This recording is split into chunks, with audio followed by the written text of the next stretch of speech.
bottom up resistance, localization, right? The way to battle globalization is through localization, because in order for them to achieve global agendas, they need to deploy them locally, or it doesn't matter. The globalists can have all the plans in the world. They can have all the blueprints and all the agendas, but if they can't get them implemented granularly at the local level using your locally elected officials and local community organizations and people, your neighbors, your friends, your families at that local level, then none of it matters. Okay. So that's where we have the opportunity to create a diffused and decentralized movement of Americans, enough, maybe 5 to 10% of us who are awake, who know our Constitution, understand our history, and know how to organize and activate from that local level. No parties, not Democrat, not Republican. That is a trap. They want us to go through their agenda, or they want us to go through their rules, and they want us to play their game where they make all the rules. And so people, oh my gosh, they hit a brick wall every single time. Well, we got to use the two political parties. Got to go between the two political parties. You got to, you got to wait. You got to wait. You got to wait. Okay. No. Right. Trump's outrageous statement saying, screw all of you. How dare you ask me about Epstein? Why are we still talking about this? Okay. That is precisely why you do not trust the plan or be patient. Okay. Be patient, trust the plan, give them time. That is a strategy to get you to sit down and shut up and not demand discernible policy outcomes. And it works every single time, because everyone's been waiting for those Epstein binders, for the truth.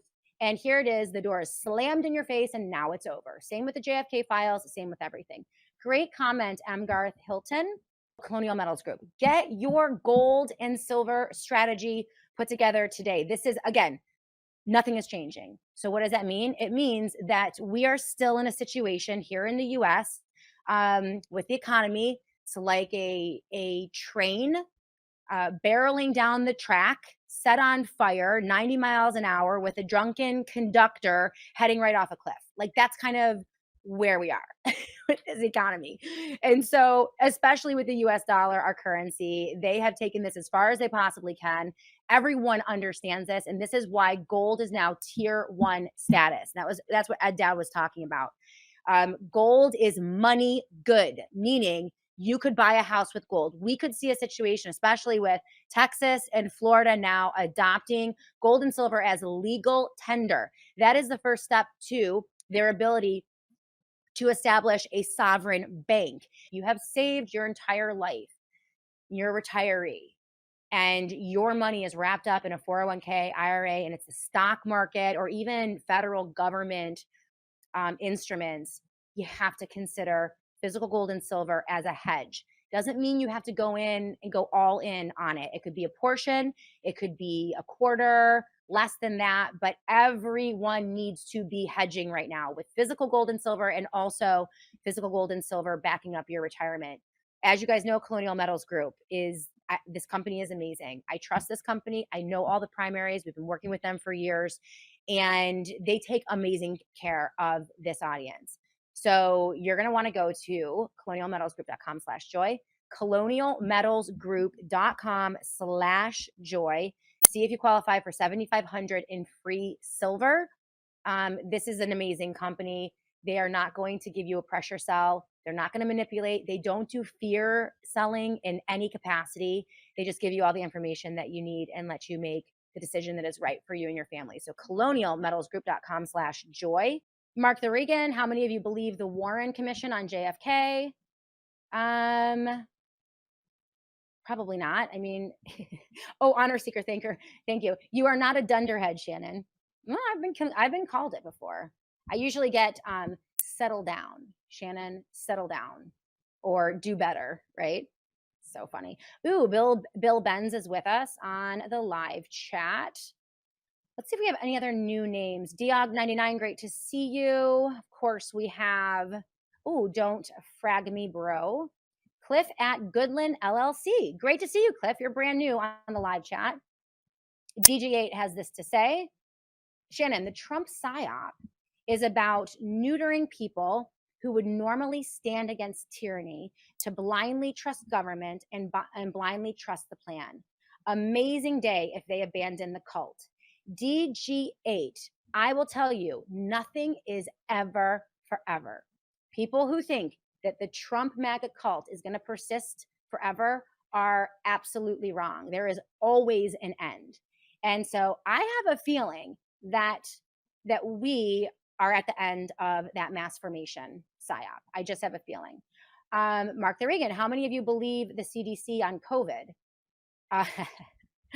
Come on. This is one that is like right in the rearview mirror of history. We all lived it. It was a disaster, right? We could do all of the conspiracies in the world on just what happened on COVID floors during the dark days of lockdown 2020 and beyond. I mean, there were so many atrocities committed, and there are still being committed today, right? Ed Dowd had this to say. March 2022 interview, informative to say the least. This was from Melinda Gates on Bill Gates, and she divorced Bill Gates, she said, because he wouldn't stop going to visit and hang out with Jeffrey Epstein.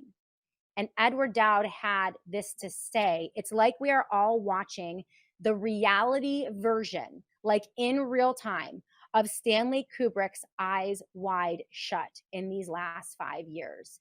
And I don't disagree. Highly recommend people take a look at Eyes Wide Shut. Very, very interesting movie. Okay. But then we have Megyn Kelly, who came out, and Chief Nerd posted out a video of Megyn Kelly, and she had some girl on, to analyze the Bondi betrayal, the Epstein betrayal. And so according to Megyn Kelly, it's a Bondi issue, but she trusts Dan Bongino. This is the quote from Megyn Kelly. I trust Dan Bongino, and I trust him not to actively mislead me or you. However, bad girl Pam Bondi has definitely made multiple inconsistent statements, and I'm sorry, but she does not deserve the benefit of my good opinion, and I'm not prepared to give it to her. So Trump is okay.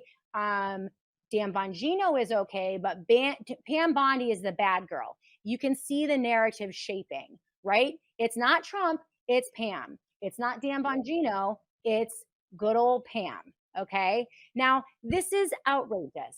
Megyn Kelly is an attorney. She considers herself, I'm sure, to be a journalist. Saying the words, I trust a politician, I trust any politician, I trust this government official or that government official, I trust Dan Bongino. These are not the words of a journalist or a researcher or even a good faith pundit, right? Or influencer. These are the words of a propagandist. These are the words of a person who is likely in some way being compensated to say things to her audience to deceive them about what has actually happened, right? The words, I trust a Democrat, I trust a Republican, are insane. I would never say those words.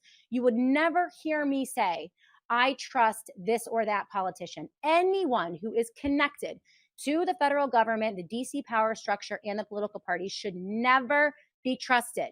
You have failed politics 101, Megyn Kelly. You failed. You get an F.